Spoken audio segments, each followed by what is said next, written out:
The next one I'm going to show you is a static lunge. What I mean by a static lunge is you're not in kinesis. You're not doing the walking type lunges where you step, lunge, step, lunge, step, lunge. I'm going to do this in one spot. I'm going to use a 2-pound ball for a little bit of spinal resistance. You don't need a medicine ball. You can use a sofa cushion or a book or a soup can. It doesn't really matter. You can do it barehanded even. But the idea is to give yourself a little bit of resistance because you're going to have your arms in a slightly upward position. Notice that they're not straight out in front of me, but that they're angled slightly up.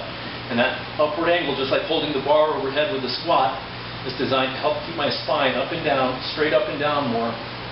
And if you're holding that ball slightly up and lean back just a little bit, it'll put your spine in a position during the lunge where your hips are going to be, your shoulders are going to be straight up over your hips at the median point of the lunge, keeping pressure on your quads, your glutes, your hamstrings, and off of the knees. With a lunge, it's kind of like a one-legged squat, and really a lunge is a one-legged squat. So the forward leg on a lunge, the one that's out in front of you, is your squatting leg. So much like the squat, you want to be flat-footed, keep the weight on the heel, not on the toe. If you're lunging and your heel's coming off the ground, you're taking away from the area that you're trying to target, which is the thighs, the hips, and the glutes, and you're putting more stress on the knees. So your front foot on your lunge is flat-footed. You're going to keep the weight on the heel. Your back leg, you will come up on your toes. That's okay. It's in a different position. It's not going to put any stress on your knees whatsoever. So I'm going to turn sideways, and I'm going to show you what this looks like. I'm going to start with the ball or the whatever weight or your hands down in front of you.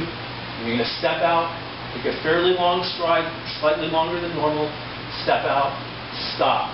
At this point, you want to find your footing. Make sure that your weight is on your heel. So you'll step out, stop, slowly lower yourself, come straight up, don't step back, then step back and lower the ball and go back with the opposing leg. So you're going to step out and stop. You're going to go straight down, just like your body is an elevator in an elevator shaft. You're just going to go straight down and straight up. You're not lunging into the, you're not stepping into the lunge, you're not stepping out of the lunge.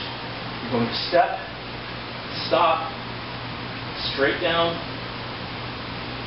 straight up, stop, then step back, lower the ball, take a breath or two in between repetitions, don't be in a hurry, step out, stop, straight down, straight up, step back, take a breath or two, lower the ball, or whatever resistance you have in your hands. And that is a static lunge.